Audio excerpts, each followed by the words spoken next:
One thing I've always wondered, as I said, you've been doing this a long time. Were you, once you started, were you bitten by the bug and you were in then, and you knew that you were a lifer? Or did you think that at the start, were you undecided? You think, well, I'll just see how this goes, and if it goes well and I make some money, then great. I didn't even think about it, Andy. I just did it.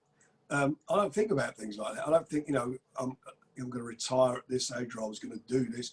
I got involved in it purely by accident, and it was for what they called unlicensed boxing. It was legal. It was not what how it's portrayed in some of the films you see, like Lock, Stocks and all those things. But I was involved in that. I was only young myself. I was about 23, 24, and I was my relation, Lenny McLean. That's how I got involved in it, through him. But I just got involved in it, and at that time, I got involved because somebody else had Roy Shaw.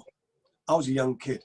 These guys, they were, a couple of these guys were sort of well known as such, and it was just become, I'm up for this. Whatever we got to do, let's get on with it and do it. So we did that. Then I was invited to take a license out by the Boxing Board of Control a couple of years later, which is what I did. And obviously, boxing was controlled by the then cartel. They had BBC television wrapped up. As I mentioned earlier, there was no ITV domestic fights.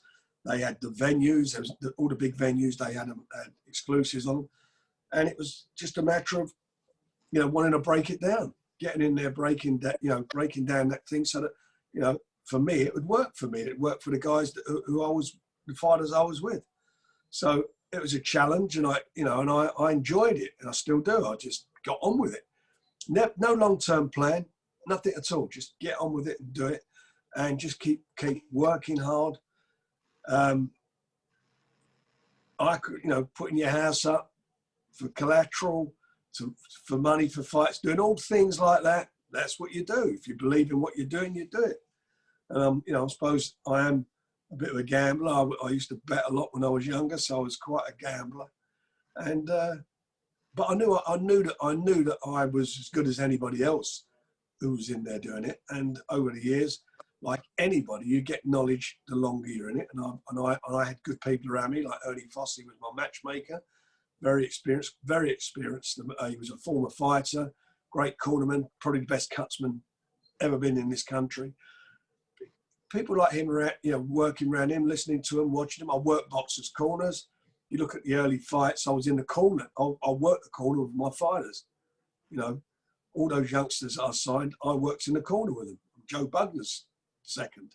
So it's not like I've just sat on the outside of the ropes looking in. I've worked with the fighters. I was at the gym every day. But obviously, involved in it all, involved in the training aspects and everything. But as time went on, obviously the promotion side of it takes your life over, and you can only do so much. So I spent, obviously then started spending more and more time on the promotion side of the business. But I've been there, done it, seen it. I've had relations with been boxers. And I've always been a sports nut. I've always enjoyed my boxing, always enjoy all sport.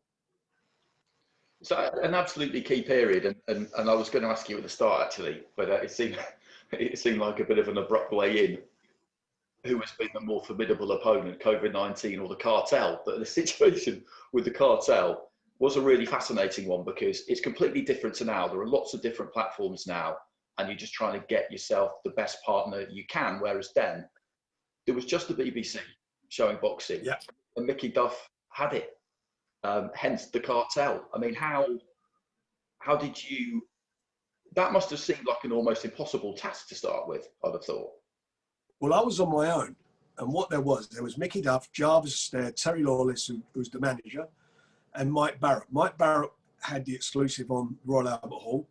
Jarvis Stair was chairman of Wembley, so they had Wembley. They were the two big stadiums, and they had York Hall. You couldn't get in York Hall either, so it was very difficult. And I went up promoting at Bloomsbury Crest Hotel. I could get 1,300 people in there. It was a ballroom. That's where I was doing my, starting my shows. Like the start, that was my York Hall, if you know what I mean. So I was doing it. And I fought tooth and nail to get ITV on board. My very first fight was on BBC, Clint McKenzie against Steve Early. And that was like a nightmare. I won the purse bids. I outbid Duff and Co. and won the purse bid for the fight and got it on. The BBC didn't want to take it, but they are BBC, as you know, are a public corporation. You know, they're funded by TV license fees. So I made a big stink about that, and eventually I got it on there. But it was a nightmare. Not on live. They showed the fight went on a Friday night, and they showed highlights on Grandstand, as it was in those days, before all your times. Grandstand, they showed the highlights of the show, and then I was trying to get ITV, and I got involved with Joe Bugner. I signed some really good amateurs up, and brought Bugner back, and I got ITV on board. And it was regional to start with. It was Thames Television. Bob Burrows was there at the time. He was the boss. I met him. We got on very well, and he got behind it. And then all the other regions, over a period of a very short period, they all then got on board. And then I had the whole of ITV. I think 1 year on ITV, I think it was about 39 shows. I was doing fights on their midweek sports fights on a Wednesday night. I was doing a show called Fight Night, which I think was on Mondays, which was in the central area TVs now, central Granada and Yorkshire, and I think Scotland. Another series called Seconds Out, which was Thames Television, Southern TV, and a couple others. I can't remember what they were there. And then I was doing shows on Saturday night, which went out on London Weekend, ITV. And we even did some on World of Sport in the afternoon. We did a couple of afternoon shows. So I was really, really busy. And it had been tough, but that was just unbelievable. The pressure. But we really worked hard, and we delivered. I mean, we delivered, some cracking shows, cracking fights, and built some fighters up. And most importantly for boxers, there was an alternative. It wasn't a one shot, one place to go. One stop shop. You could, they could talk to me or talk to the other side, but at least there was some competition there.